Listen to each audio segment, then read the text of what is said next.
Hello guys, ഞാൻ നിങ്ങളുടെ സ്വന്തം ഡോക്ടർ അഖിൽ. ഇന്നത്തെ വീഡിയോയിൽ നമ്മൾ ഡിസ്കസ് ചെയ്യുന്നത് നീറ്റ് 2026 എങ്ങനെ ബയോളജിയിൽ ഈ ഡ്രീം സ്കോറിലേക്ക് എത്താം. 360 ഔട്ട് ഓഫ് 360. സാറേ, നിങ്ങൾ ഇങ്ങനൊന്നും പറയല്ലേ, ഇതൊന്നും നടക്കുന്ന പരിപാടിയല്ല സാറേ എന്ന് നിങ്ങൾ ചിന്തിക്കുന്നുണ്ടെങ്കിൽ ഞാനൊരു കാര്യം പറയാം.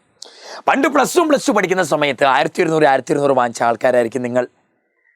സാർ, ഫിസിക്സിൽ 150 വാങ്ങിക്കാൻ പറ്റുമോ? നീറ്റിന് നടക്കില്ല, ടഫാ. കെമിസ്ട്രിയിൽ 150 വാങ്ങിക്കാൻ പറ്റുമോ? അയ്യോ, ടഫാ. എന്നാൽ നീറ്റ് എക്സാമിലെ ഏതെങ്കിലും ഒരു സബ്ജക്റ്റിന് ഫുൾ മാർക്ക് വാങ്ങിക്കാൻ ഒരു കുട്ടിയും കൊണ്ട് സാധിക്കുമെങ്കിൽ ഞാൻ പറയും അത് ബയോളജിയിലായിരിക്കും ഒന്നുകൂടെ സാധിക്കുക. ബയോളജി ഡയറക്റ്റ് ക്വസ്റ്റ്യൻ വരുന്നതാണ്, സിമ്പിളാണ് എന്നൊക്കെ പലരും പറയുമെങ്കിലും നീറ്റിലേക്ക് വരുമ്പം it is A tough subject, one of the tough subject. 3 സബ്ജക്റ്റിലും ടഫായിട്ട് തന്നെ കൂട്ടാൻ പറ്റുന്ന ഒന്നാണ് ബയോളജി എന്ന് പറഞ്ഞാൽ. നമ്മൾ ഇന്ന് ഡിസ്കസ് ചെയ്യുന്നത്, ഇന്നിപ്പോൾ ജാനുവരിയായി, ഇനി മെയ്യിലേക്ക് വെറും 100ഓളം ദിവസങ്ങൾ മാത്രം. ഒന്നും അറിയില്ല സാറേ ബയോളജി. എങ്ങനെ 0യിൽ നിൽക്കുന്ന ഒരാൾക്ക് ബയോളജിയിൽ ഹീറോ ആകാം? വെറും 100 ദിവസങ്ങൾ കൊണ്ട് നിങ്ങൾ എങ്ങനെയാണ് ബയോളജീനെ ഡീൽ ചെയ്യേണ്ടത്, എങ്ങനെ ഈ ഡ്രീം സ്കോറിലേക്ക് എത്താം, അതാണ് നമ്മൾ വേഗം ഒന്ന് പറഞ്ഞു തരുന്നത്. ഫോളോ ചെയ്യാൻ ശ്രമിക്കുക, നല്ല മാർക്ക് നേടുക. ആദ്യം നമ്മൾ പറയാൻ പോണത്, ഓക്കെ, ബയോളജിയിലേക്ക് വരുമ്പോൾ ഞാൻ പറയാറുണ്ട് എപ്പോഴും 360 മെനക്കെട്ടാൽ കിട്ടാവുന്നതേ ഉള്ളൂ. 360 ഇനി 360 കിട്ടിയില്ല എന്നിരിക്കട്ടെ, 360 350 എന്ന് പറയുന്ന സ്കോറും നല്ല സ്കോറാ. 360 ഇല്ലെങ്കിൽ 350 എന്ന് പറഞ്ഞ സ്കോറും എന്താ, നല്ല സ്കോർ തന്നെ. ഈ 10 സ്കോർ ഉണ്ടല്ലോ, 10 മാർക്ക് കുറയാൻ കാരണം, 10 മാർക്ക് കുറയാൻ കാരണം എന്താണെന്നറിയാമോ? ഏകദേശം 2 to 3 ക്വസ്റ്റ്യൻസ്, ഒന്നെങ്കിൽ 2 to 3 ക്വസ്റ്റ്യൻസിൽ ഒന്നെങ്കിൽ ഒന്ന് ഔട്ട് ഓഫ് NCERT വരും, out of Bhagavad Gita of NEET exam. Biology എന്താ? NCERT ലൈൻ പഠിച്ചാൽ മതി. പണ്ടൊക്കെ ഞാൻ പഠിക്കുന്ന സമയത്ത് ഔട്ട് അടക്കം പഠിക്കണമായിരുന്നു. അതൊക്കെ പഠിക്കേണ്ട കാര്യമില്ല, ഇപ്പൊ പ്യുവർ NCERT ഭഗവത്ഗീതയായിട്ട് കരുതി ഓരോ ലൈനും വായിച്ചാലുണ്ടല്ലോ മാർക്കിങ് വരും. എന്നാൽ ചില ക്വസ്റ്റ്യനുകൾ ഔട്ട് ഓഫ് NCERT വരാറുണ്ട്. ഔട്ട് ഓഫ് NCERT ആയിരിക്കാം, അല്ലെങ്കിൽ ചില ക്വസ്റ്റ്യൻസ് എന്തായിരിക്കും, ഹയർ ലെവൽ തിങ്കിങ് ക്വസ്റ്റ്യൻ ആയിരിക്കും. കുറച്ചുകൂടെ ലെവലിൽ ചിന്തിക്കണം. NCERT ലൈനിൽ പതുങ്ങിയിരിക്കുന്ന കൺസെപ്റ്റ് തന്നെയാ, പക്ഷെ ആ കൺസെപ്റ്റ് ഒന്നുകൂടെ ഹൈ ലെവലിലേക്ക് മാറ്റി ക്വസ്റ്റ്യൻ ഇടാറുണ്ട്. ഈ 2 ക്വസ്റ്റ്യൻ, ഈ 2 രീതിയിലാണ് നിങ്ങളുടെ ബയോളജിയിൽ 10 മാർക്ക് കുറയാനുള്ള ചാൻസ് ഉള്ളത്. ഒന്നെങ്കിൽ ഔട്ട് ഓഫ് ആയിരിക്കും, അല്ലെങ്കിൽ കുറച്ചുകൂടെ ലെവൽ കൂടിയ ക്വസ്റ്റ്യൻസ് ആയിരിക്കും. ഇത് വരുമ്പോൾ നിങ്ങൾക്ക് 350 എന്ന് പറഞ്ഞ സ്കോറും പെർഫെക്റ്റ് സ്കോറാ. എക്സാം ഒന്ന് ടഫ് ആയിക്കോട്ടെ, 350 ഈസ് എ പെർഫെക്റ്റ് സ്കോർ. 350 വാങ്ങിച്ച് വെച്ചാൽ എന്താ ഉപകാരമെന്ന് ചോദിച്ചാൽ, ബാക്കി ഫിസിക്സിലും കെമിസ്ട്രിയിലൊക്കെ കുറച്ച് മാർക്ക് കുറഞ്ഞാലും കുഴപ്പമില്ല. അത്യാവശ്യം 650 630 എന്ന് പറഞ്ഞാൽ നല്ലൊരു ഡ്രീം സ്കോറിലേക്ക് എത്തും, ഒരു മെഡിക്കൽ കോളേജ് കിട്ടും. അപ്പം നമ്മുടെ ഈ വീഡിയോൻ്റെ ലക്ഷ്യം 360 ഔട്ട് ഓഫ് 360 മാത്രമല്ല, 360ൽ 350 നമ്മുടെ ഈ വീഡിയോ പ്രകാരം എന്താ, it is A better score. ഇനി നമുക്ക് പഠിക്കാനുള്ളത് എന്താ അറിയാമോ? ഇനി ഞാൻ പറയാൻ പോകുന്നത് നോക്കിക്കോ. ഏകദേശം എത്ര ദിവസമുണ്ട് സാറേ? ഇനി 120 ഡേയ്സ് ഉണ്ട്. നിങ്ങൾ എപ്പോഴാണ് വീഡിയോ കാണുന്നത് എനിക്ക് അറിയില്ലല്ലോ. ഏകദേശം നമുക്ക് 100 ഡേയ്സ് ഉണ്ടെന്നിരിക്കട്ടെ. ഏകദേശം എത്ര ഡേയ്സ് ഉണ്ട്? നമുക്ക് 100 ദിവസം ഉണ്ടെന്നിരിക്കട്ടെ. ടോട്ടൽ എത്ര ചാപ്റ്റേഴ്സ് ഉണ്ട്? 100 ചാപ്റ്റേഴ്സ് ഉണ്ടെന്നിരിക്കട്ടെ. 100 ചാപ്റ്റേഴ്സ് ഒന്നും ഇല്ല, എന്നാലും ഞാൻ 100 ഡേയ്സ് 100 ചാപ്റ്റേഴ്സ്. ഒന്നും പഠിക്കാത്തവരെ കുറിച്ച് പറയാ. സീറോ എന്ന് പറഞ്ഞൊരു കൺസെപ്റ്റ് ഉണ്ടോ സാറേ? ബയോളജിയെ കുറിച്ച് ഒന്നും അറിയാത്ത ആൾക്കാരുണ്ടോ? ഉണ്ട്. ഇനി 100ഓളം ദിവസങ്ങളുള്ളത്, 100 ദിവസങ്ങളുണ്ട്. ഈ 100 ചാപ്റ്റേഴ്സ് ഉണ്ട്. ഈ 100 ചാപ്റ്റേഴ്സിൽ നമ്മുടെ ബയോളജിയിലേക്ക് വരുമ്പോൾ എത്ര ചാപ്റ്റേഴ്സാ? 31 ചാപ്റ്റേഴ്സ്, 32 ചാപ്റ്റേഴ്സോളം ഉണ്ട്. 31 ചാപ്റ്റേഴ്സ് ഉണ്ട് ഇവിടെ ബയോളജിയിൽ. 31 ചാപ്റ്റേഴ്സാണ് നമുക്ക് പഠിക്കാനുള്ളത്. ഈ 31 ചാപ്റ്റേഴ്സിനെ കുറിച്ചാണ് ഞാൻ ഇന്ന് സംസാരിക്കുന്നത്. ഈ 31 ചാപ്റ്റേഴ്സിനെ എങ്ങനെ ഡീൽ ചെയ്യും സാറേ? അതല്ലേ നിങ്ങളുടെ എല്ലാവരും ഡൗട്ട്. ഈ 31 ചാപ്റ്റേഴ്സിലേക്ക് പോകുമ്പം നിങ്ങൾ ആദ്യം പഠിക്കേണ്ടത്, ഇന്ന് മുതൽ നിങ്ങൾ ഐശ്വര്യമായിട്ട് 100 ദിവസങ്ങൾ പഠിക്കാൻ പോവാ. ബയോളജി എങ്ങനെ തുടങ്ങേണ്ടത്? ഈ 31 ചാപ്റ്റേഴ്സിൽ നിന്നാ 360 മാർക്കിന് ക്വസ്റ്റ്യൻ വരിക. ഈ 31 ചാപ്റ്റേഴ്സ് പെർഫെക്റ്റ് ആക്കണം, എന്നിട്ടേ ബാക്കി എല്ലാത്തിലേക്കും പോകാൻ പാടുള്ളൂ. സാർ, ഫിസിക്സ് ഇമ്പോർട്ടൻ്റ് തന്നെ, കെമിസ്ട്രിയും ഇമ്പോർട്ടൻ്റ് തന്നെ, പക്ഷെ ബയോളജിയാണ് ഏറ്റവും ഇമ്പോർട്ടൻ്റ്. അത് പറയാൻ കാരണം എന്താ? ഇത് 45 ക്വസ്റ്റ്യനേ ഉള്ളൂ, ഇത് 45 ക്വസ്റ്റ്യനേ ഉള്ളൂ, ഇതാണ് 90 ക്വസ്റ്റ്യൻ. ഏറ്റവും കൂടുതൽ ക്വസ്റ്റ്യൻ വരുന്നത് എവിടെ നിന്നാ? ബയോളജിയിൽ നിന്നാ. ബയോളജിയിൽ നിന്നാണ് ഏറ്റവും കൂടുതൽ ക്വസ്റ്റ്യൻ വരിക. ഏറ്റവും വേഗം സ്കോർ ചെയ്യാൻ പറ്റുന്നതും ഏതാ? ബയോളജിയാ. ഏറ്റവും കൂടുതൽ ക്വസ്റ്റ്യനും അതാണ്, ഏറ്റവും കൂടുതൽ സ്കോർ വേഗം ചെയ്യാൻ പറ്റുന്നതും അതാ. അപ്പം നമ്മൾ ഫോക്കസ് ചെയ്യേണ്ടത് ഏതാ? ഫിസിക്സും കെമിസ്ട്രിയും അല്ല, ബയോളജിയാ. ഇനി നിങ്ങളോട് ഞാൻ ഒരു കാര്യം പറഞ്ഞിട്ടാണ് വീഡിയോ തുടങ്ങുന്നത്. നിങ്ങൾക്ക് ഫിസിക്സ് നല്ല ഇഷ്ടമായിരിക്കാം, കെമിസ്ട്രി നല്ല ഇഷ്ടമായിരിക്കാം, ഫിസിക്സ് നല്ല ഇഷ്ടമായിരിക്കാം, കെമിസ്ട്രി നല്ല ഇഷ്ടമായിരിക്കാം, ബയോളജി ഇഷ്ടമല്ല സാറേ, ബയോളജി ഇഷ്ടമല്ല സാറേ, എനിക്ക് നീറ്റ് കിട്ടുമോ? ഇല്ല. ബയോളജി ഇഷ്ടമല്ല, ബയോളജി പഠിക്കുന്നില്ല എന്നിരിക്കട്ടെ, നിങ്ങൾക്ക് നീറ്റ് കിട്ടില്ല. കാരണം എന്താ? ഏറ്റവും കൂടുതൽ ക്വസ്റ്റ്യനും ഏറ്റവും കൂടുതൽ സിമ്പിളായിട്ട് സ്കോറും ചെയ്യാൻ പറ്റുന്ന ഏതാ? ബയോളജിയാ. ആ ബയോളജി സബ്ജക്റ്റാണ് നിങ്ങൾ എന്നും ഫോക്കസ് ചെയ്യേണ്ടത്. എന്നും വായിച്ചുകൊണ്ടിരിക്കണം. വേഗം ഒന്ന് പഠിക്കുന്ന 5 മിനിറ്റ് ബ്രേക്ക് എടുത്ത് പുറത്ത് പോയിട്ട് വരുമ്പോഴൊക്കെ എപ്പോഴും വായിച്ചുകൊണ്ടിരിക്കണം. എപ്പോഴും NCERT കൈ വേണം. എപ്പോഴൊക്കെ സമയം കിട്ടിയാലും NCERT വായിക്കണം. ലൈൻ ബൈ ലൈൻ മനസ്സിരുത്തി വായിക്കണം. അവിടാണ് കാര്യം. വായിക്കലല്ല, മനസ്സിരുത്തി കൺസെപ്റ്റോടെ വായിക്കണം. ഒരു ലൈൻ വായിച്ചാൽ അതിന് എന്തൊക്കെ ക്വസ്റ്റ്യൻ വരാം എന്ന് ചിന്തിച്ച് പഠിക്കണം. ബയോളജി നിങ്ങൾ ഭഗവത്ഗീതയായിട്ട് കൊണ്ടു നടക്കണം, ബൈബിളായിട്ട് നിങ്ങൾ കൊണ്ടു നടക്കണം. അതെപ്പോഴും കൊണ്ടു നടന്ന് അതെപ്പോഴും വായിച്ചുകൊണ്ടിരിക്കണം. ഓരോ ഡയഗ്രാംസും ഓരോ ബോക്സുകളും ഓരോ എക്സാമ്പിൾസും നിങ്ങൾ ഡീൽ ചെയ്യണം. ബയോളജി വേണം നിങ്ങൾ പ്രയോറിറ്റി കൊടുക്കാൻ. പിന്നെ ബയോളജി കഴിഞ്ഞാൽ പിന്നെ സ്കോർ ചെയ്യാൻ എളുപ്പം ഏതാ? കെമിസ്ട്രിയാ. ബയോളജിയിലും പെർഫെക്റ്റ് ആകണം, കെമിസ്ട്രിയിലും പെർഫെക്റ്റ് ആകണം, ഫിസിക്സിൽ ഒരു എബോ ആവറേജ് നിൽക്കണം. എങ്കിൽ മാത്രമേ നിങ്ങൾക്ക് നീറ്റിന് നല്ലൊരു സ്കോർ കിട്ടൂ. ബയോളജിയിൽ പെർഫെക്റ്റ്, കെമിസ്ട്രിയിലും പെർഫെക്റ്റ്, ഫിസിക്സിന് എത്രയൊക്കെ പഠിച്ചാലും നമുക്ക് ഫുൾ മാർക്ക് കിട്ടില്ല.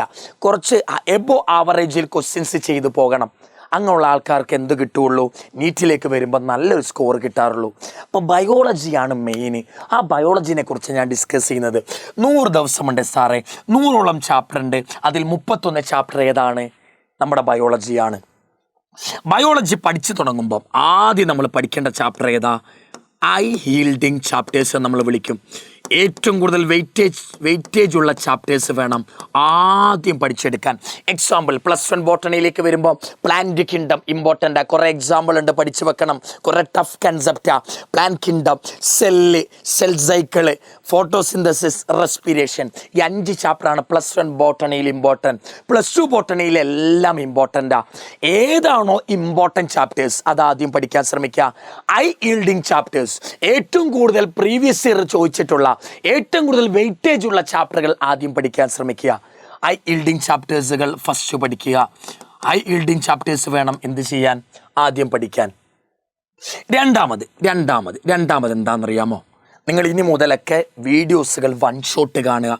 ഏതെങ്കിലും ചാപ്റ്ററുകൾ നിങ്ങൾ ഒരു ചാപ്റ്ററും അറിയില്ല എന്നിരിക്കട്ടെ, ഒരു ചാപ്റ്ററും അറിയില്ലെങ്കിൽ നിങ്ങൾ എന്ത് ചെയ്യുക? നേരെ യൂട്യൂബ് എടുക്കുക. നിങ്ങൾക്ക് ഏത് ചാപ്റ്ററാണ് വേണ്ടത് 1 ഷോട്ട് കാണുക. ഡീറ്റെയിൽ ആയിട്ട് ഇനി ചാപ്റ്ററുകൾ കാണാൻ സമയമില്ല. 2-3 മണിക്കൂറിൻ്റെയൊക്കെ 1 ഷോട്ടുകൾ കാണും. ആ 1 ഷോട്ടുകൾ കാണാൻ ശ്രമിക്കുക. ഉദാഹരണത്തിന് 2 മണിക്കൂറിൻ്റെ ഒരു വീഡിയോ ആണെന്നിരിക്കട്ടെ. 2 മണിക്കൂറിൻ്റെ വീഡിയോ ആണെങ്കിൽ നിങ്ങൾ എന്ത് ചെയ്യും?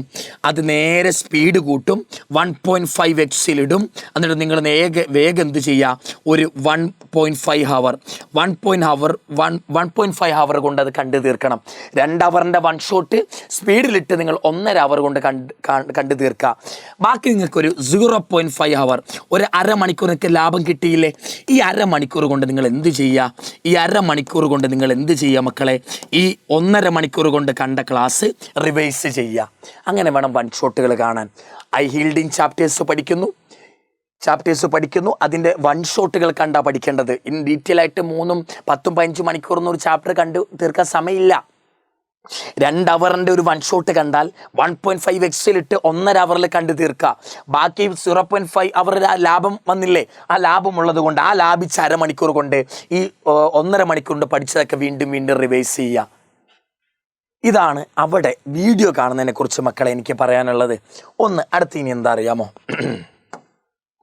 അടുത്തത് ഞാൻ പറയാൻ പോണത്, സാർ NCERT എങ്ങനെ വായിക്കും? NCERT വീഡിയോ കണ്ട ശേഷം എന്ത് ചെയ്യുക? NCERT reading. NCERT റീഡ് എങ്ങനെയാ ചെയ്യേണ്ട സാറേ? NCERT എങ്ങനെ റീഡ് ചെയ്യും? NCERT കുറിച്ച് ഞാൻ പറയും. It is A Bhagavad Gita. Bhagavad Gita എന്നാ ഞാൻ വിളിക്കുക അതിന്. അല്ലെങ്കിൽ ബൈബിൾ എന്നൊക്കെ പലരും വിളിക്കാറുണ്ട്. ഭഗവത്ഗീത അല്ലെങ്കിൽ ബൈബിൾ എന്നൊക്കെ പലരും പറയാറുണ്ട്. അത് അത്ര ഇമ്പോർട്ടൻ്റാ. എപ്പോഴും വിശുദ്ധിയോടെ കൊണ്ട് നടക്കേണ്ട ഒന്നാ ബയോളജി ടെക്സ്റ്റ് ബുക്ക്. NCERT എങ്ങനെയാ വായിക്കേണ്ടത് സാറേ? NCERT വായിക്കേണ്ടതാ ലൈൻ ബൈ ലൈൻ. അങ്ങനെ തന്നെ പറയും ഞാൻ, ലൈൻ ബൈ ലൈൻ. പണ്ട് മുതലേ നിങ്ങൾ റിപ്പീറ്റ് ചെയ്യുന്ന കാലഘട്ടം മുതൽ കേൾക്കുന്നതാ. ലൈൻ ബൈ ലൈൻ വായിക്കുക, ലൈൻ ബൈ ലൈൻ വായിക്കണം. ഓരോ ലൈൻ വായിച്ചു കഴിഞ്ഞാലും നിങ്ങൾ തന്നെ എന്ത് ഡെവലപ്പ് ചെയ്യുക? അതിൽ നിന്ന് ക്വസ്റ്റ്യൻസ് ഡെവലപ്പ് ചെയ്യുക. ഒരു ലൈൻ വായിച്ചു കഴിഞ്ഞാൽ അതിൽ നിന്ന് തന്നെ ക്വസ്റ്റ്യൻ ഡെവലപ്പ് ചെയ്യുക. അടുത്ത് ഉദാഹരണം ഞാൻ പറഞ്ഞു തരാം. സാർ, ഒരു ഇക്വേഷൻ ഞാൻ പഠിക്കുക. dN/dt is equal to R×n. അപ്പം എന്താ? K-N/K. ലോജിസ്റ്റിക് ഗ്രോത്തിൻ്റെ ഇക്വേഷനാ. ഇങ്ങനെ ഒരു ഇക്വേഷൻ പഠിച്ച് നിങ്ങൾ ഇങ്ങനെ കാണാതെ dN/dt equal to R×n K-N/K ഇങ്ങനെ കാണാതെ പഠിക്കുകയല്ല വേണ്ടത്. നിങ്ങൾ ചിന്തിക്കണം. ഇവിടെ എന്താ ചിന്തിക്കേണ്ടത്? ഇങ്ങനെ ഒരു ഇക്വേഷൻ തന്നാൽ ഇവിടെ K-N/K ഉണ്ട്. കെയും എന്നും ഈക്വൽ ആയാൽ എന്തൊക്കെ സംഭവിക്കാം? കെയും എന്നും ഈക്വൽ ആണെങ്കിൽ dN/dt 0 ആകും, n കോൺസ്റ്റൻ്റ് ആകും. അല്ലെങ്കിൽ കെ എന്നിനേക്കാൾ കൂടിയാൽ എന്താ പറ്റുക? കെ എന്നിനേക്കാൾ കുറഞ്ഞാൽ എന്താ പറ്റുക? n 0 ആയാൽ എന്താ പറ്റുക? ഇങ്ങനെയുള്ള പല കണ്ടീഷൻസ് ആലോചിച്ചുകൊണ്ടിരിക്കുക. അപ്പോൾ ഇവിടെ എന്താണ് ഇക്വേഷനെ പറ്റുന്നതിനെക്കുറിച്ച് നിങ്ങൾ തന്നെ ആലോചിക്കുക. ഒരു ലൈൻ വായിച്ചാൽ അതിൽ നിങ്ങൾ തന്നെ ക്വസ്റ്റ്യൻ ഉണ്ടാക്കാൻ ശ്രമിക്കുക. That is called a smart work. അപ്പം നിങ്ങൾ ഉണ്ടാക്കുന്ന ഏതെങ്കിലും ഒരു ക്വസ്റ്റ്യൻ ചിലപ്പോൾ ഏതെങ്കിലും ഒരു പേപ്പറിൽ നിങ്ങൾ ക്വസ്റ്റ്യനായി കാണും. ഞാൻ പഠിച്ച സമയത്ത് ഞാനങ്ങനെ ഓരോ ലൈൻ വായിക്കുമ്പോൾ ഓരോ ക്വസ്റ്റ്യൻ ഞാൻ ഉണ്ടാക്കും. അത് പലവട്ടവും എൻ്റെ പഠിച്ച സ്ഥലത്തെ മെറ്റീരിയൽ വന്നിട്ടുണ്ട്, പ്രീവിയസ് ഇയർ ആയിട്ട് വന്നിട്ടുണ്ട്. നമ്മൾ ചിന്തിക്കുമ്പോഴാണ് നമുക്ക് ഏതെങ്കിലും ഒബ്ജക്റ്റീവ് ക്വസ്റ്റ്യൻ കാണുമ്പോൾ നമുക്ക് വേഗം കത്തുക. അപ്പോൾ ലൈൻ ബൈ ലൈൻ വായിക്കുക. രണ്ടാമത്തെ എന്താണെന്നറിയാമോ? ഫോക്കസ് ചെയ്യണം. ഏതിലാ സാറേ ഞാൻ ഫോക്കസ് ചെയ്യേണ്ടത്? ഫോക്കസ് ഓൺ എക്സാമ്പിൾസിൽ ഫോക്കസ് ചെയ്യണം. എക്സാമ്പിൾസ് കോഡിട്ട് പഠിക്കണം. ഞാൻ എപ്പോഴും പറയും, എക്സാമ്പിൾസ് എങ്ങനെയാണ് പഠിക്കേണ്ടത് സാറേ? കോഡിട്ട് വേണം എക്സാമ്പിൾസ് പഠിക്കാൻ. രണ്ടാമത് എന്തിലാ ഫോക്കസ് ചെയ്യേണ്ടതെന്ന് അറിയാമോ? എന്തിൽ ഫോക്കസ് ചെയ്യണം? ഡയഗ്രാംസിൽ ഫോക്കസ് ചെയ്യണം. പിന്നെന്താ സാറേ? ബോക്സസുകൾ കാണും, ബോക്സസുകൾ ഫോക്കസ് ചെയ്യണം. പിന്നെന്താ? ഇക്വേഷൻസ് ഉണ്ടെങ്കിൽ ഇതേപോലെ ഇക്വേഷൻസ് ബയോളജിയിലുണ്ട്, അത് ഫോക്കസ് ചെയ്യണം. പിന്നെന്താ സാറേ? NCERTയിലെ ക്വസ്റ്റ്യൻസ് നിങ്ങൾ ഫോക്കസ് ചെയ്യണം. ഇതൊക്കെയാണ് മെയിനായിട്ട് ഫോക്കസ് ചെയ്യേണ്ടത്. കൂടാതെ എല്ലാവരും മിസ്സാക്കുന്നൊരു സാധനമുണ്ട്. NCERTയിലെ ഓരോ ചാപ്റ്ററിന് ശേഷവുമുള്ള സമ്മറി. ഒരു ചാപ്റ്റർ അവസാനിക്കുമ്പോൾ NCERT എൻ്റെ സമ്മറി കൊടുക്കുന്നുണ്ട്. ഈ ഉള്ളിലില്ലാത്ത ചില എക്സ്ട്രാ പോയിന്റ് NCERT എവിടെ കൊടുക്കുന്നത്? സമ്മറിയിലാണ് കൊടുക്കുന്നത്. സമ്മറി വായിക്കണം. ഞാൻ വീണ്ടും പറയുന്നു, from my experience of teaching, summary is very very very much important. Summary വായിക്കൽ ഒരു ശീലമാക്കണം. നേരെ ചാപ്റ്ററിൻ്റെ സകല അവസാനത്തെ പോയിന്റ് വരെ വായിച്ചു, പക്ഷെ സമ്മറി വായിക്കില്ല, അപ്പം പോകും. സമ്മറി വായിച്ചുള്ള ഏറ്റവും വലിയ ഉപകാരം ഞാൻ എന്താ പറയുന്നത് അറിയാമോ? സമ്മറി വായിച്ചുള്ള ഏറ്റവും വലിയ ഉപകാരം ഞാൻ പറയാം. സെൽ എന്ന് പറഞ്ഞ ചാപ്റ്റർ എടുത്തോ. സെൽ എന്ന് പറഞ്ഞ ചാപ്റ്ററിൽ എൻഡോപ്ലാസ്മിക് റെറ്റിക്കുലത്തെ കുറിച്ച് പറയുന്നുണ്ട്. എൻഡോപ്ലാസ്മിക് റെറ്റിക്കുലം 2 ടൈപ്പ് ഉണ്ട്. ഏതൊക്കെ? റഫ് എൻഡോപ്ലാസ്മിക് റെറ്റിക്കുലം ഉണ്ട്, സ്മൂത്ത് എൻഡോപ്ലാസ്മിക് റെറ്റിക്കുലം ഉണ്ട്. ഈ സ്മൂത്ത് എൻഡോപ്ലാസ്മിക് റെറ്റിക്കുലം എന്തൊക്കെ ഉണ്ടാക്കുക? ലിപ്പിഡ് ഉണ്ടാക്കുന്നുണ്ട്, അതേപോലെ സ്റ്റീറോയിഡ് ഹോർമോൺസും ഉണ്ടാക്കുന്നുണ്ട്. എന്നാൽ ഈ SCR തന്നെ ഒരാളെയും കൂടെ ഉണ്ടാക്കുന്നുണ്ട്. അയാളുടെ പേരാണ് ഗ്ലൈക്കോജൻ. അയാളുടെ പേരെന്താ? ഗ്ലൈക്കോജൻ ഉണ്ടാക്കുക. NCERTയിൽ ഉള്ളിലെവിടെയും ഈ പോയിന്റ് പറയുന്നില്ല. NCERT ഇത് പറയുന്നത് എവിടെയാണെന്നറിയാമോ? സമ്മറിയിലാണ്. Cell the unit of life എന്ന് പറയുന്ന ചാപ്റ്റർ ഉണ്ടല്ലോ, അതിൻ്റെ സമ്മറിയിൽ പറയുന്നുണ്ട് SCR എന്തുണ്ടാക്കുന്നു? ഗ്ലൈക്കോജൻ ഉണ്ടാക്കുന്നു. അപ്പം നിങ്ങളോട് മെയിൻ എക്സാമിന് വരും, ഗ്ലൈക്കോജൻ ഉണ്ടാക്കുന്ന സെൽ ഓർഗനൽ ആരാ? അയ്യോ സാറേ, ഞാനെല്ലാം പഠിച്ചതാണല്ലോ സെൽ എന്ന് പറഞ്ഞ ചാപ്റ്റർ, പക്ഷേ ഇത് NCERTയിൽ ഇല്ലല്ലോ, ഔട്ട് ഓഫ് NCERT അല്ലേ എന്നൊക്കെ നിങ്ങൾ പറയും. ബട്ട് NCERTയിലുണ്ട്. എവിടെയുണ്ട്? സമ്മറിയിലുണ്ട്. സമ്മറിയിൽ കിടക്കുന്ന പോയിന്റ്സ് വരെ നമ്മൾ നോക്കണം. അതേപോലെ സമ്മറിക്ക് ശേഷം കുറേ ക്വസ്റ്റ്യൻ ഉണ്ട്, അതും ചെയ്യണം. NCERT എക്സാംപ്ലർ ഉണ്ട്, അതിലെ ക്വസ്റ്റ്യനും ചെയ്യണം. Okay, line by line NCERT വായിക്കുന്നു, NCERT എക്സംപ്ലറും ഡയഗ്രാംസും ഒക്കെ നോക്കുന്നു. കൂടെ ഒരു സാധനം കൂടെ എൻ്റെ മക്കൾ നോക്കണം. NCERTയിൽ ഈ എക്സെപ്ഷൻസ് ആർ ദെയർ. ബയോളജി എന്ന് പറഞ്ഞാൽ എന്താ? സയൻസ് ഓഫ് എക്സെപ്ഷൻസാ. കുറേ എക്സെപ്ഷൻസ് പറയുന്നുണ്ട്. എൻഡോസ്പെർമുള്ള സീഡുകൾ നോർമലി ഏതാ? മോണോകോട്ട് സീഡുകളാ. എക്സെപ്ഷൻ ഉണ്ട് ഓർക്കിഡ്. നോൺ എൻഡോസ്പെർമസ് സീഡ് ആരാ? ഡൈക്കോട്ട് സീഡുകളാ. എക്സെപ്ഷൻ ഉണ്ട് കാസ്റ്ററുകൾ. കുറേ എക്സെപ്ഷൻസ് പറയുന്നുണ്ട്. ആ എക്സെപ്ഷൻസ് ഓർത്ത് വെക്കുക, അണ്ടർലൈൻ ചെയ്ത് വെക്കുക, NCERTൻ്റെ സൈഡിൽ തന്നെ എഴുതി പഠിക്കുക. ഞാൻ പറയുന്നു, ഇനി ഒരു നോട്ട് ഉണ്ടാക്കാൻ നിൽക്കരുത്. എന്ത് ചെയ്യുക? വല്ല വൺ ഷോട്ടൊക്കെ കാണുമ്പം കിട്ടുന്ന പോയിന്റ്സ് എല്ലാം കൂടെ എവിടെ എഴുതി വെക്കുക? NCERTൻ്റെ സൈഡിൽ നോട്ടാക്കി എഴുതി വെക്കുക. NCERT ആയിരിക്കണം നിങ്ങളുടെ നോട്ട്. നിങ്ങൾക്ക് പ്രത്യേകം ഒരു നോട്ട് ഉണ്ടാക്കാൻ ഇനി സമയമില്ല. ഇനി കിട്ടുന്ന പോയിൻ്റൊക്കെ NCERTൻ്റെ സൈഡിൽ എഴുതി വെക്കുക. അതാണ് ഇനി ചെയ്യാനുള്ളത്. ഇത്രയാണ് NCERT വായിക്കുമ്പോൾ ചെയ്യേണ്ടത്. ഹൈ ഹീൽഡിങ് ചാപ്റ്റേഴ്സ് ആദ്യം പഠിക്കുക. ആ ചാപ്റ്ററിനെ കുറിച്ച് ഒന്നും അറിയില്ല എന്നുണ്ടെങ്കിൽ വൺ ഷോട്ട് കാണുക, സ്പീഡിൽ വിട്ട് കാണുക, എന്നിട്ട് എക്സ്ട്രാ സമയം കൊണ്ട് റിവൈസ് ചെയ്യുക. പിന്നെ ആ ചാപ്റ്ററിൻ്റെ NCERT വായിക്കുക. NCERT വായിക്കുമ്പോൾ ഏതൊക്കെ ശ്രദ്ധിക്കേണ്ട ഞാൻ പറഞ്ഞിട്ടുണ്ട്. ഇവിടെ ഒരു കാര്യം നിങ്ങൾ ശ്രദ്ധിക്കണം. ഈ ഹൈ ഹീൽഡിങ് ചാപ്റ്റേഴ്സ് കണ്ടു, വൺ ഷോട്ട് കണ്ടു, നേരെ ഇവിടെ വന്നു. ഇനി നിങ്ങൾ ചെയ്യേണ്ടത് എന്താ അറിയാമോ? ഇവിടെ വേറെ സംഭവം കൂടെ നിങ്ങൾ ചെയ്യാനുണ്ട്. അടുത്തത് നിങ്ങൾ ചെയ്യേണ്ടതാണ്, എല്ലാം NCERT വായിച്ചു കഴിഞ്ഞാൽ അടുത്തത് എന്താ? മോക്ക് ടെസ്റ്റുകളാണ്. അടുത്ത് നിങ്ങൾ ഫോളോ ചെയ്യേണ്ടതാണ് മോക്ക് ടെസ്റ്റുകൾ. മോക്ക് ടെസ്റ്റ് ഏകദേശം ഞാൻ പറയാറുണ്ട്, ഏകദേശം 30ഓളം മോക്ക് ടെസ്റ്റുകൾ, 30 പേപ്പർ നിങ്ങൾ ചെയ്യണം. 30ഓളം മോക്ക് നിങ്ങൾ ചെയ്യണം. അത് ഫുൾ സിലബസിൻ്റെ 30ഓളം മോക്കുകൾ നിങ്ങൾ എക്സാമിന് മുമ്പ് ചെയ്തിരിക്കണം. ഫുൾ സിലബസ് ഉള്ള ക്വസ്റ്റ്യൻ ചെയ്യണം കേട്ടോ മക്കളെ. ഫുൾ സിലബസ് ഉള്ള 30ഓളം മോക്ക് ചെയ്യണം നിങ്ങൾ. ഈ 30ഓളം മോക്ക് ചെയ്യുമ്പോൾ നിങ്ങൾക്ക് ഏകദേശം എന്തുണ്ട്? ഇപ്പോൾ ഒരു ക്വസ്റ്റ്യൻ കണ്ട് 30ഓളം മോക്ക് ചെയ്യില്ല. മോക്ക് നിങ്ങൾ എന്താ ചെയ്യേണ്ടതെന്ന് അറിയാമോ? നിങ്ങൾ അനലൈസ് ചെയ്യണം. ഓരോ പേപ്പർ കഴിയുമ്പോൾ നിങ്ങൾ എന്ത് ചെയ്യണം? Analyse the paper. ഓരോ 30ഓളം മോക്ക് ചെയ്യുമല്ലോ, ഓരോ മോക്കിന് ശേഷം നിങ്ങൾ എന്ത് ചെയ്യുക? അനലൈസ് ചെയ്യുക. എന്ത് അനലൈസ് ചെയ്യേണ്ടത്? ഒരു ക്വസ്റ്റ്യൻ വന്നു, ആ ക്വസ്റ്റ്യന് 4 ഓപ്ഷൻ ഉണ്ട്. ഈ 4 ഓപ്ഷനിൽ ഈ ക്വസ്റ്റ്യൻ നിങ്ങൾക്ക് കിട്ടുന്നുണ്ടെങ്കിൽ അപ്പോൾ ഒന്നാമത്തെ A ഓപ്ഷൻ ടിക്ക് ചെയ്തു. നിങ്ങൾ നേരെ മോക്ക് എക്സാം എടുത്തു, കുഴപ്പമില്ല. എക്സാമിന് ശേഷമുണ്ടല്ലോ ഈ പേപ്പറിനെ നിങ്ങൾ ഫുള്ളൊന്ന് വാല്യൂ ചെയ്യണം. A എന്ന് പറയുന്ന ഓപ്ഷനാണ് കറക്റ്റ് എങ്കിലും B ഓപ്ഷനെ കുറിച്ച് ഒരു ഐഡിയ വേണം, C ഓപ്ഷൻ വേണം, D ഓപ്ഷൻ വേണം. ഈ ക്വസ്റ്റ്യൻ മോക്ക് ടെസ്റ്റ് ഉണ്ടല്ലോ, മോക്ക് ടെസ്റ്റിലെ കുറേ ക്വസ്റ്റ്യനിലൂടെ പോകുമ്പോൾ നിങ്ങൾക്ക് കുറേ പുതിയ അറിവുകൾ കിട്ടും. ആ അറിവുകൾ കൊണ്ടുപോയിട്ട് NCERTൻ്റെ സൈഡിൽ കൊണ്ട് എഴുതി വെക്കണം. ഞാൻ എപ്പോഴും പറയുന്ന ഒരു സാധനമാണ്, എന്താണെന്ന് ചോദിച്ചാൽ ഈ മോക്ക് ടെസ്റ്റൊക്കെ എടുക്കുമ്പോഴുണ്ടല്ലോ, മോക്ക് ടെസ്റ്റുകളൊക്കെ എടുക്കുന്ന സമയത്ത് ഒരു മോക്ക് ടെസ്റ്റ് എടുത്തെന്നിരിക്കട്ടെ, നിങ്ങൾ ഒരു മോക്ക് ടെസ്റ്റ് എടുത്തു കഴിഞ്ഞ് അത് നിങ്ങൾ 3 അവർ കൊടുത്ത് നിങ്ങൾ തന്നെ അറ്റൻഡ് ചെയ്തു. 3 അവർ കൊടുത്ത് നിങ്ങൾ ആ പേപ്പർ അറ്റൻഡ് ചെയ്തെന്നിരിക്കട്ടെ. ആ പേപ്പർ നിങ്ങൾക്ക് എല്ലാ ക്വസ്റ്റ്യനും അറിയുന്നതാണോ? അല്ല, അറിയാത്ത കുറേ ക്വസ്റ്റ്യൻ കാണും. ആ എക്സാം കഴിഞ്ഞ് അതിൻ്റെ സ്കോർ 720 ഞങ്ങൾക്ക് സാറേ 600 കിട്ടി. അതിലെ കുറേ ക്വസ്റ്റ്യൻ കിട്ടാത്തതുണ്ട്, പക്ഷെ ഞങ്ങൾക്ക് 600 കിട്ടി. എന്നിട്ട് ഈ പേപ്പർ നിങ്ങൾ മാറ്റി വെക്കരുത്. ഈ പേപ്പറിലെ അറിയാത്ത ക്വസ്റ്റ്യനുകൾ നിങ്ങൾക്ക് കിട്ടുന്നുണ്ടോ നോക്കണം. അറിയാത്ത ക്വസ്റ്റ്യൻ്റെ സൊല്യൂഷൻ നിങ്ങൾ കണ്ടുപിടിക്കണം. എന്നിട്ട് മാത്രമേ നിങ്ങൾ അടുത്ത മോക്ക് എഴുതാൻ പാടുള്ളൂ, അല്ലെങ്കിൽ അടുത്ത പഠിക്കാൻ പോകാൻ പാടുള്ളൂ. ഒരു എക്സാം എൻ്റെ മക്കൾ എഴുതുന്നുണ്ടെങ്കിൽ ആ എക്സാമിൻ്റെ ഉള്ളിൽ നിങ്ങൾക്ക് സകല ക്വസ്റ്റ്യൻ അറിയുന്നതാണോ? സകല ക്വസ്റ്റ്യൻ അറിയുന്ന ഒരു പേപ്പറും കിട്ടില്ല. അറിയാത്ത കുറേ ക്വസ്റ്റ്യൻ കാണും, അല്ലെങ്കിൽ അത് അത്ര സിമ്പിൾ ആകണം. അറിയാത്ത ക്വസ്റ്റ്യൻസ് ഉണ്ടെങ്കിൽ അതിൻ്റെ ഉത്തരം കണ്ടുപിടിച്ച് മനസ്സിലാക്കിയിട്ട് വേണം അടുത്തതിലേക്ക് പോകാൻ. ചിലരുടെ പണിയുണ്ട്, ഇതേപോലെ ക്വസ്റ്റ്യൻ പേപ്പർ വർക്ക് ചെയ്യണമെന്ന് കരുതി ഇങ്ങനെ കൂട്ടിയിടും. പെൻഡിങ് ടോപ്പിക് പോലെ ക്വസ്റ്റ്യൻ പേപ്പർ കൂട്ടിയിടും. ഞാൻ പറയാറുണ്ട്, പെൻഡിങ് ടോപ്പിക്ക് വന്നാൽ പോലും ക്വസ്റ്റ്യൻ പേപ്പർ പെൻഡിങ്ങിൽ വെക്കരുത്. ഒരു എക്സാം കഴിഞ്ഞാൽ അതിലറിയാത്ത ക്വസ്റ്റ്യനുകൾ കംപ്ലീറ്റ് ആക്കണം, എന്നിട്ടേ അടുത്ത പഠിക്കാൻ പാവുള്ളൂ. ഓക്കെ, ഇതാണ് മോക്ക് ടെസ്റ്റുകളെ കുറിച്ച് നിങ്ങൾ പഠിക്കേണ്ടത്. പിന്നെ സമയം കൃത്യമായി കൊടുത്ത് സാധാരണ നീറ്റ് എക്സാമിനെ പോലെ തന്നെ നിങ്ങൾ മാക്സിമം എക്സാം എഴുതാൻ ശ്രമിക്കുക. വീട്ടിലൊക്കെ ഓൺലൈൻ പഠിക്കുന്നവർ അതേപോലെ വീട്ടിലിരുന്ന് എഴുതാൻ ശ്രമിക്കുക.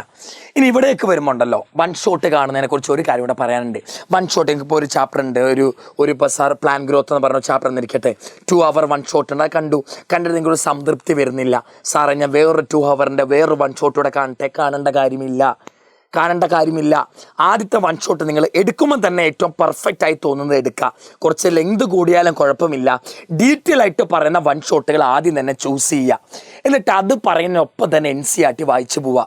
അപ്പോൾ ഏതെങ്കിലും ഒരു പോയിന്റ് വൺ ഷോട്ടിൽ പറയുന്നില്ല എന്നിരിക്കട്ടെ, ഏതെങ്കിലും ഒരു പോയിന്റ് മിസ്സായെന്നിരിക്കട്ടെ, അത് വല്ല നെറ്റിൽ അടിച്ചിട്ടോ ChatGPT അടിച്ചിട്ടോ അത് കണ്ടുപിടിക്കാൻ ശ്രമിക്കുക. അല്ലെങ്കിൽ വേറെ ഏതെങ്കിലും ഒരു വീഡിയോൻ്റെ ആ ഒരു ഭാഗം മാത്രം എടുത്ത് കണ്ടുപിടിക്കാൻ ശ്രമിക്കുക.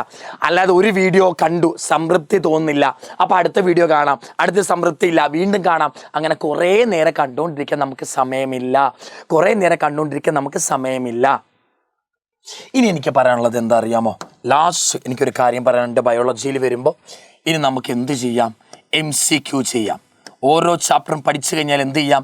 MCQ ചെയ്യാം. MCQ കൂടെ ചെയ്തിട്ട് എൻ്റെ മക്കൾ എന്ത് ചെയ്താൽ മതി? മോക്ക് ടെസ്റ്റ് ചെയ്താൽ മതി. ഞാൻ ആദ്യം എൻ്റെ മോക്ക് ടെസ്റ്റിനെ കുറിച്ച് പറഞ്ഞു. പക്ഷേ എൻ്റെ മക്കൾ MCQ ഒരു ചാപ്റ്റർ എടുക്കുന്നു, ഐ ഹീൽഡിങ് ചാപ്റ്റർ എടുക്കുന്നു, അതിൻ്റെ വൺ ഷോട്ട് കാണുന്നു, നോട്ട് ഉണ്ടാക്കണ്ട, NCERTൻ്റെ സൈഡിൽ എഴുതി വെക്കുന്നു, അത് അരമണിക്കൂർ കൊണ്ട് റിവൈസ് ചെയ്യുന്നു, എന്നിട്ട് നേരെ MCQ ചെയ്യുക.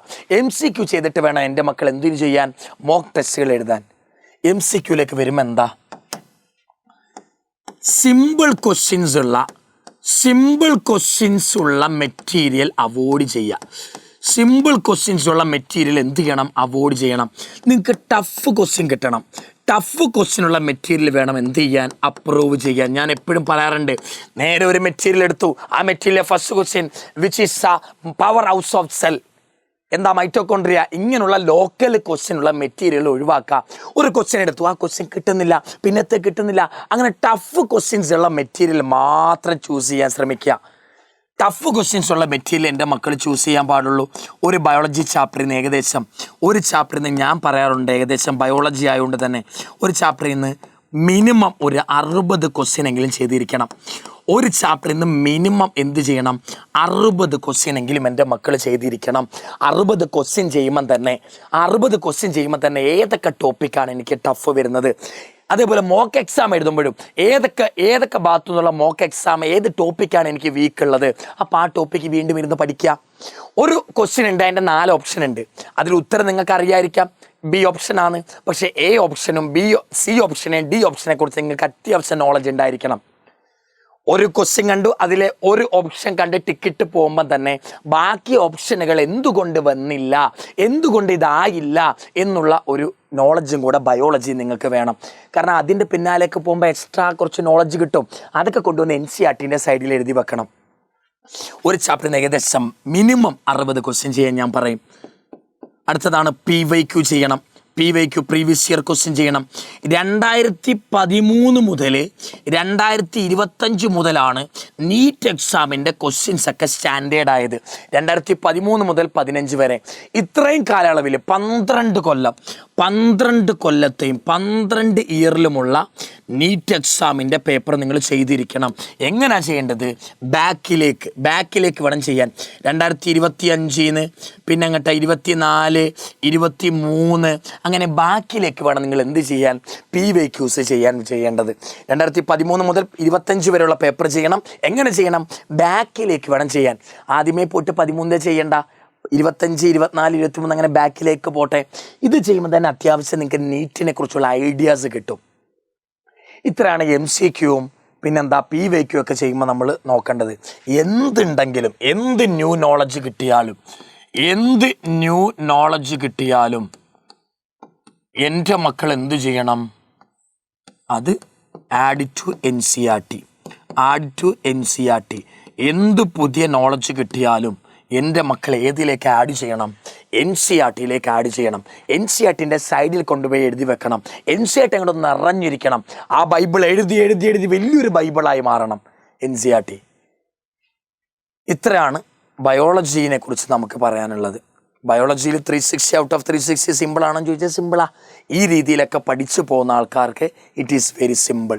It is very simple. ഇനി നമുക്ക് കളയാൻ സമയമില്ല. ഏതു നേരവും നിങ്ങൾ എന്ത് ചെയ്യണം? പഠിക്കേണ്ട സമയമാണ്. പഠിത്തം മാത്രം പോരാ, ഇനി നമ്മൾ ലാസ്റ്റ് ചെയ്യേണ്ട മെയിൻ സാധനം എന്താ? റിവിഷനാ. മെയിൻ സാധനം എന്താ? റിവിഷനാ. Revision is the main thing. പഠിക്കുന്നതിനൊപ്പം തന്നെ റിവിഷനാ മെയിൻ തിങ്. റിവിഷനാ. ആദ്യം കണ്ട് പിന്നെ കാണുന്നതിനെ റിവിഷൻ എന്ന് വിളിക്കുക. ആദ്യം വൃത്തിക്ക് കണ്ട ഒരാൾക്കേ റിവിഷനും എളുപ്പമായിട്ട് മാറുള്ളൂ.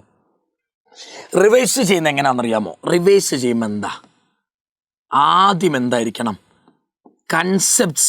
കൺസെപ്റ്റ്സ് പക്കയായിരിക്കണം. കൺസെപ്റ്റ്സ് ഒക്കെ പക്കയായിട്ട് വേണം. ഒരു ചാപ്റ്റർ പഠിക്കുമ്പോൾ തന്നെ ആ ചാപ്റ്റർ പക്കയായിരിക്കണം. കൺസെപ്റ്റൊക്കെ ക്ലിയർ ആയിരിക്കണം. അപ്പോൾ റിവൈസ് ചെയ്യുമ്പോൾ ഒന്നുകൂടെ എളുപ്പമായിരിക്കും. കൺസെപ്റ്റ്സ് പക്കയായിരിക്കണം. മിനിമം 5 times എന്ത് ചെയ്യണം? മിനിമം 5 times NCERT റീഡ് ചെയ്യണം. ഞാൻ എപ്പോഴും പറയാനുള്ളതാ, NCERT 5 തവണ റിവൈസ് ചെയ്യണം. വീണ്ടും വീണ്ടും വീണ്ടും വായിച്ച് 5 തവണയെങ്കിലും എൻ്റെ മക്കൾ എന്ത് ചെയ്യണം? NCERT റിവൈസ് ചെയ്യണം. NCERT 5 times വായിക്കണം. സമയമില്ല എന്ന് തോന്നാൻ 3 to 5, ഞാൻ ഇപ്പോൾ പറഞ്ഞ 3 to 5 times NCERT വായിക്കണം. അതേപോലെ ഷോർട്ട് നോട്ട്സുകൾ ഉണ്ടാക്കാം. ബയോളജിക്ക് ഞാൻ അങ്ങനെ പറയില്ല, ഫിസിക്സ് ആൻഡ് കെമിസ്ട്രിക്കാണ് കൂടുതൽ ഉപകാരപ്പെടുക.